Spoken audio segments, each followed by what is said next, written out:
Assalamualaikum warahmatullahi wabarakatuh. Sahabat beriman yang dirahmati Allah Subhanahu wa Ta'ala, manusia sangat tertarik dengan hal-hal yang tidak pernah mereka lihat. Contohnya saja cerita legenda. Sejak dahulu, cerita legenda didongengkan secara turun-temurun dari satu generasi ke generasi selanjutnya. Salah satu dari sekian banyaknya cerita legenda yang beredar adalah bumi memiliki rongga besar yang ada di dalamnya. Dan di sanalah terdapat daerah tersembunyi yang belum diketahui oleh manusia. Namun, siapa yang menyangka jika tempat tersembunyi itu telah disebut dan ditunjukkan di dalam kitab suci Al-Quran, juga kitab agama lain. Dan tempat itu dikenal dengan nama Agartha. Menurut legenda zaman dahulu, Agartha merupakan nama sebuah kota atau kerajaan, atau juga tempat mistis serta sebuah tempat yang istimewa di mana para penduduknya mempunyai kesempurnaan. Mereka memiliki ilmu pengetahuan yang sangat tinggi dan kekayaan alam yang melimpah. Legenda ini dibawa pertama kali oleh seorang berkebangsaan Prancis, yaitu Alexander Saint-Yves de Lefebvre, ke seluruh daratan Eropa. Sedangkan umat Hindu menyebut kota dalam legenda ini yaitu Agarthi, merujuk pada sebuah kota yang berada di dalam inti bumi. Mereka percaya di dalam inti bumi ini masih ada matahari lain, peradaban lain, serta memiliki ibu kotanya sendiri yang bernama Shambhala, atau dengan nama lain yaitu Aryavarta. Sementara legenda yang berkembang di tubuh umat Kristiani abad ke-19, kota ini dikenal dengan Bellevaudie, dan menurut Alexander Saint-Yves de Lefebvre, segala macam pengetahuan dan kekayaan yang ada di dalam dunia misterius ini dapat diakses oleh seluruh umat manusia ketika umat Kristen hidup sesuai dengan kaidah-kaidah yang telah disampaikan oleh Nabi Musa dan Nabi Isa. Alexander Saint-Yves de Lefebvre memberikan gambaran hidup tentang kota Agartha, seolah-olah peradaban maju yang diceritakan benar-benar ada, yang tepatnya di Himalaya Tibet. Dan dalam Al-Quran surat Toha ayat 6-7, Allah Ta'ala berfirman, "Kepunyaannya lah semua yang ada di langit, semua yang ada di bumi, semua yang ada di antara keduanya, dan semua yang ada di bawah tanah. Dan jika kamu mengeraskan ucapanmu, maka sungguhnya Dia mengetahui rahasia dan yang lebih tersembunyi."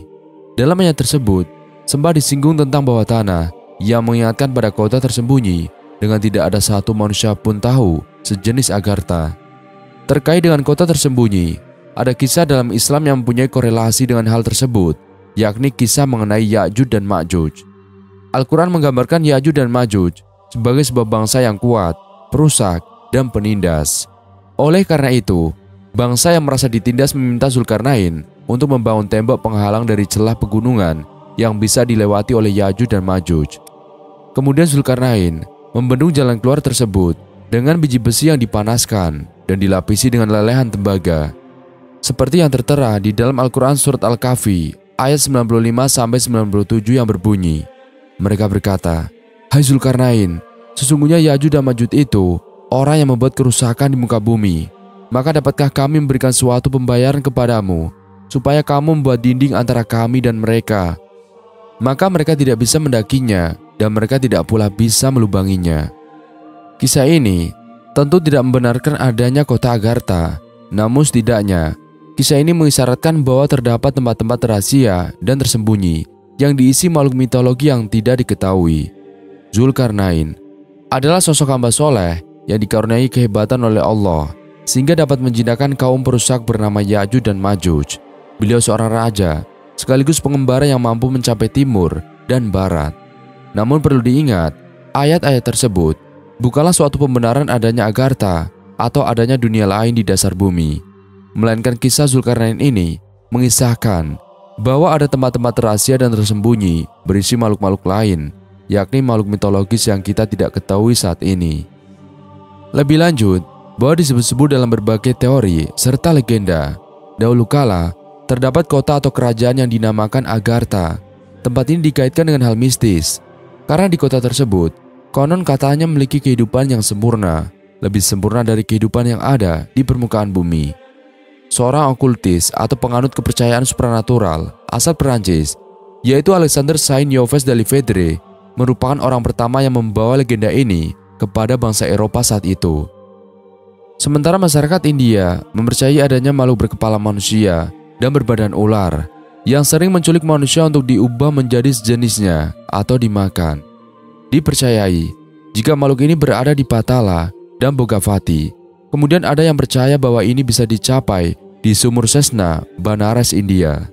Lalu, umat Buddha pun mempercayai adanya Agartha atau disebut Agarthi, di mana diyakini di dalamnya terdapat roh-roh jahat. Dan menurut teori Buddha, penghuni kota ini juga ditinggali Superman dan Superwoman yang sering melihat perkembangan manusia yang ada di permukaan bumi. Selain itu, sumber lain mengatakan, suatu teori mengenai relasi kehidupan manusia di bumi menyebutkan bahwa bumi, planet, berusia kira-kira 4,5 miliar tahun ini, dan hampa di bagian tengahnya atau Hollow Earth, dan konon, disitulah menghuni bangsa Agartha yang penuh kebijaksanaan dan pengetahuan. Kisah ini pertama kali dicetuskan oleh seorang okultis asal Prancis, yaitu Alexander Saint-Yves de Livedre, lewat buku Mission de Inde and Europe pada tahun 1886.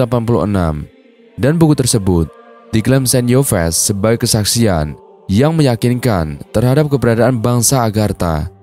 Menurutnya, bangsa Agartha ini tinggal di gua-gua jauh di bawah tanah dan berkomunikasi kepadanya secara telepatik. Mereka, kata sang okultis Prancis, awalnya adalah sejumlah pemerintah di muka bumi yang disingkirkan ke dalam ruang bumi yang hampa di akhir zaman Kali Yuga, yaitu kira-kira sekitar 3200 sebelum Masehi. Dan berdasarkan cerita Saint-Yves, kehidupan di gua bangsa Agartha sangat indah, seperti keindahan di daratan Himalaya di Tibet. Perut bumi yang hampa, Saint-Yves memang seorang okultis yang pendapatnya kontroversial. Namun, di dalam sejarah, ia bukan satu-satunya orang yang percaya bahwa bumi ini hampa. Pemahaman bahwa inti bumi ini kosong bahkan pernah dicetuskan oleh Edmund Halley pada 1692. Ya, ia adalah astronomer dan ahli geofisika yang pertama menemukan komet Halley. Ia meyakini bahwa bumi memiliki kedalaman 800 km dan terdiri dari 2 cangkang bulat serta sebuah inti. Di antara lempeng konsentrik itu terdapat ruang hampa. Teori Halley ini masih ada yang percayai secara turun-temurun, dan di abad ke-19, John Clavius dan Jeremiah N. Reynolds adalah 2 orang yang mempertahankan pemahaman dunia yang hampa, seperti yang diceritakan di dalam buku Benver Folly, Picador 2001. Simmons yakin bahwa di kutub utara dan selatan terdapat masing-masing sebuah lubang yang bisa mengantar kita ke kawasan di dalam bumi. Ide ini lantas coba dibuktikan oleh Reynolds, seorang editor surat kabar yang bahkan mencoba mencari pendanaan dari pemerintahan Amerika Serikat untuk menjalankan ide Simmons. Namun, pada akhirnya penjelajahan Reynolds gagal. Amerika Serikat menolak mendanainya, dan ekspedisinya harus terhenti oleh kondisi es Antartika. Namun apa kata ilmu pengetahuan, seperti yang ditulis di Extreme Tech, peneliti geologi memperkirakan bahwa jarak dari permukaan menuju ke inti bumi adalah 6.371 km. Isi dalam tanah planet ini pun dipastikan tidak semata-mata hampa. Dari permukaan bumi, seseorang akan melewati lapisan kerak atau keras sedalam 35 km. Kemudian diikuti lapisan mantel setebal 2.855 km yang terdiri dari 2 jenis, yaitu mantel atas yang padat dan mantel bawah yang sedikit cair. Setelah itu, seseorang akan sampai ke lapisan inti bumi, dan lapisan ini pun terdiri dari 2 lapis, yaitu lapisan luar berupa lelehan besi nikel dan lapisan dalam berupa padatan besi nikel. Uniknya, dalam sejarah manusia, kita baru bisa menggali paling dalam hingga 12 km saja, yaitu lewat pusat pengeboran Kola Super Deep Borehole. Sebenarnya, kita tidak benar-benar tahu tentang apa yang ada di bawah lapisan kerak bumi, seperti yang ditulis di Extreme Tech. Seluruh data kita adalah hasil penafsiran gelombang seismik yang memantul di berbagai lapisan atau bawah tanah bumi, dan dari berbagai pecahan perut bumi yang menyembul ke permukaan, contohnya magma gunung berapi. Di samping itu, pada tahun 2013, peneliti geologi menemukan bahwa inti bumi memiliki temperatur 6.000 derajat Celcius atau 1.000 derajat lebih panas dari permukaan matahari. Sulit dibayangkan, ada bangsa manusia yang sanggup bertahan di dalam perut bumi yang padat dan panas luar biasa. Selain itu, temuan ilmu pengetahuan pun memastikan pemahaman eksentrik seperti Hollow Earth atau bumi yang hampa tidak bakal mendapatkan data yang mendukung. dan hanya jadi kegemaran kelompok-kelompok pseudosains atau okultis pengikut Saint Yofes. Selain ada kehidupan di bawah tanah, ada hadis Rasulullah mengenai tentang 7 lapis bumi yang dibuktikan melalui sains. Rasulullah bersabda dalam sebuah hadis yang menjelaskan bahwa bumi terdiri dari 7 lapisan, dan ternyata hadis ini dapat dibuktikan dengan ilmu pengetahuan. Apa sebenarnya makna hadis ini? Bumi merupakan salah satu planet dari bagian tata surya yang berada dalam bagian dari galaksi Bima Sakti. Bumi juga merupakan planet terestrial, yaitu planet yang memiliki jarak terdekat dengan matahari, seperti planet Merkurius, Venus, dan Mars. Jika dilihat dari struktur lapisannya, bumi termasuk planet karang yang terdiri dari bebatuan. Bumi memiliki struktur berlapis-lapis sampai pada inti bumi atau core. Struktur lapisan bumi ini terdiri atas berbagai bentuk yang secara umum berupa lautan dan daratan. Jauh sebelum ilmu pengetahuan berkembang seperti sekarang ini, Rasulullah telah bersabda di dalam sebuah hadis tentang lapisan bumi. Said bin Zaid bin Amru bin Naufal radhiyallahu an menuturkan bahwa Rasulullah pernah bersabda, "Barang siapa yang mengambil sejengkal tanah dengan zalim, maka Allah akan mengalungkannya pada hari kiamat setebal 7 lapis bumi." Hadis riwayat Muslim. Dalam hadis lain yang senada, Abu Salamah bin Abdurrahman radhiyallahu an mengisahkan bahwa ia pernah terlibat sengketa tanah dengan seseorang. Lalu ia menemui Aisyah radhiyallahu anhuma dan menceritakan permasalahan yang terjadi. Aisyah pun berkata, "Wahai Abu Salamah, jauhilah permasalahan tanah, karena Rasulullah pernah bersabda, barang siapa berbuat kezaliman atau menyerobot tanah orang lain, meski hanya sebatas 1 jengkal, maka akan dikalungkan kepadanya 7 lapis bumi." Hadis riwayat Bukhari. Penegasan terkait 7 lapisan bumi juga dijelaskan di dalam Al-Quran, surat At-Talaq ayat 12. Allah lah yang menciptakan 7 langit, dan seperti itu pula bumi. Perintah Allah berlaku padanya agar kamu mengetahui bahwasanya Allah Maha Kuasa atas segala sesuatu, dan sesungguhnya Allah ilmunya benar-benar meliputi segala sesuatu. Dan inilah tafsir hadis tentang 7 lapisan bumi yang mengutip buku hadis-hadis sains oleh Abdul Syukur Al-Azizi. Dijelaskan bahwa ajaran Islam melarang keras umatnya berbuat zalim atau aniaya terhadap dirinya maupun orang lain. Seseorang yang meninggalkan perintah Allah dan Rasul-Nya serta melanggar larangan-larangan agama adalah orang yang berbuat aniaya. Allah tidak pernah berbuat zalim kepada hambanya, namun hamba itu sendiri yang berbuat zalim terhadap dirinya, sehingga kezaliman yang mereka berbuat itu akan menyebabkan kehidupan yang tidak harmonis.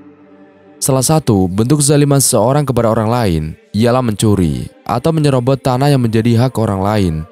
Dan hadis tersebut secara umum melarang segala bentuk kezaliman, dan lebih spesifiknya ialah tindakan menyerobot tanah milik orang lain. Dosa besar akan menjadi ganjaran bagi orang yang zalim. Dan kita merujuk kepada 7 lapis bumi dalam pandangan sains. Beberapa peneliti terbaru dari para ahli geologi mengungkapkan bahwa bumi memiliki 7 lapisan sebagaimana langit. Fakta ini telah diungkap Rasulullah ratusan bahkan ribuan tahun sebelum adanya teknologi canggih. Para ilmuwan menemukan fakta bahwa bumi berbentuk bulat telur. Kemudian mereka menduga bahwa inti bola bumi mempunyai nukleus, dan cangkangnya adalah kerak bumi yang sangat tipis jika dibandingkan dengan ukuran bumi. Di antara 2 lapisan ini terdapat lapisan ketiga yang biasa disebut dengan mantel. Akan tetapi, teori bahwa bumi terdiri atas 3 lapisan atau inti bumi, mantel bumi, dan kerak bumi tidak bertahan lama karena munculnya temuan-temuan terbaru dalam sistem geologi yang memberi bukti lain. Pengukuran dan percobaan terbaru yang dilakukan oleh para ahli geologi tersebut menunjukkan bahwa lapisan bumi nukleus dari bumi itu berada di bawah tekanan yang sangat tinggi hingga mencapai 3 juta kali tekanan terhadap permukaan bumi atau 3 juta kali lebih dari permukaan bumi. Tekanan tersebut memunculkan satuan zat yang berubah menjadi penopang, yang berarti bahwa jantung bumi sangatlah keras. Sementara itu, di sekelilingnya terdapat perairan dengan suhu yang sangat tinggi. Jadi, perut bumi terdiri atas 2 tingkatan, bukan 1 tingkatan seperti yang diyakini sebelumnya. Dan penelitian ini pernah dilakukan oleh US Geological Survey. Dari beberapa fakta yang ditemukan tersebut, para ilmuwan kemudian mengklasifikasikan bumi menjadi 7 lapisan. Dari 7 lapisan bumi tersebut, terdapat kulit yang tipis, kemudian dikelilingi oleh 4 lapisan yang bertingkat seperti jaring. Lalu, terbentuklah semuanya menjadi 7 lapis bumi. 7 lapisan ini memiliki perbedaan yang sangat jauh antara masing-masing tingkatan, baik dari segi susunan, ketebalan, suhu yang terdapat di sana, maupun satuan zat yang ada. Konsep tentang penciptaan alam semesta telah tertuang di dalam kitab suci Al-Quran.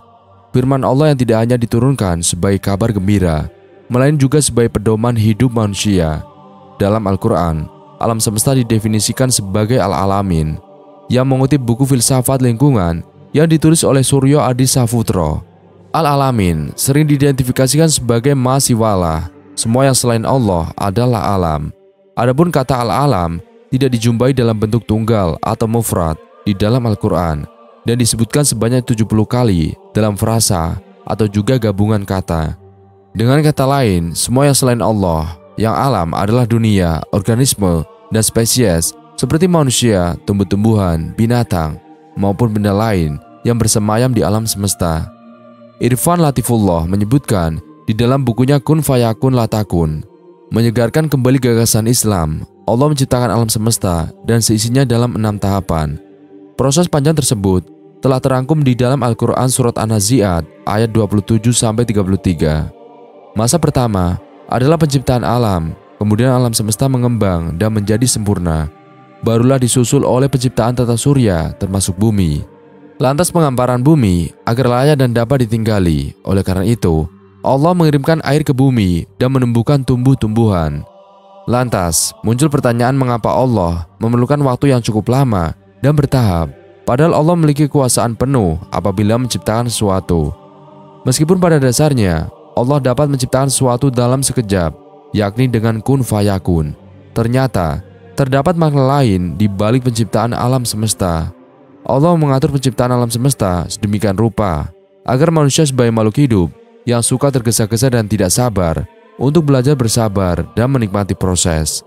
Allah bisa saja menciptakan alam semesta dalam sekali saja, tidak dalam 6 masa, tetapi Allah menetapkan hal tersebut agar makhluknya dapat menghargai segala proses kehidupan. Dan inilah ayat Al-Quran tentang penciptaan alam. Proses penciptaan alam semesta dijelaskan melalui beberapa ayat di dalam Al-Quran. Dan berikut rangkuman ayat Al-Quran tentang penciptaan alam semesta. Yang pertama, Quran Surat Al-Anbiya ayat 31. Dan kami telah menjadikan di bumi ini gunung-gunung yang kokoh agar ia tidak guncang bersama mereka. Dan kami jadikan pula di sana jalan-jalan yang luas agar mereka mendapat petunjuk. 2. Quran Surat Fusilat ayat 9-12. Katakanlah, pantaskah kamu ingkar kepada Tuhan yang menciptakan bumi dalam 2 masa, dan kamu adakan pula sekutu-sekutu baginya. Itulah Tuhan seluruh alam, dan Dia ciptakan padanya gunung-gunung yang kokoh di atasnya, dan kemudian Dia berkahi, dan Dia tentukan makanan-makanan bagi penghuninya dalam 4 masa, memadai untuk memenuhi kebutuhan mereka yang memerlukannya. Kemudian Dia menuju ke langit, dan langit itu masih berupa asap. Lalu Dia berfirman kepadanya dan kepada bumi, datanglah kamu berdua menurut perintahku dengan patuh atau terpaksa. Keduanya menjawab, kami datang dengan patuh. 3. Quran Surat Az-Zariyat ayat 47. Dan langit kami bangun dengan kekuasaan kami, dan kami benar-benar meluaskannya. 4. Surat Hud ayat 7. Dan Dialah yang menciptakan langit dan bumi dalam 6 masa, dan arasnya di atas air, agar Dia menguji siapakah di antara kamu yang lebih baik amalnya. Jika engkau berkata kepada penduduk Mekah, sesungguhnya kamu akan dibangkitkan selain mati, niscaya orang kafir itu akan berkata, ini hanyalah sihir yang nyata. 5. Surat Al-Sajdah ayat 4. Allah yang menciptakan langit dan bumi dan apa yang ada di antara keduanya dalam 6 masa. Kemudian Dia bersemayam di atas arsy.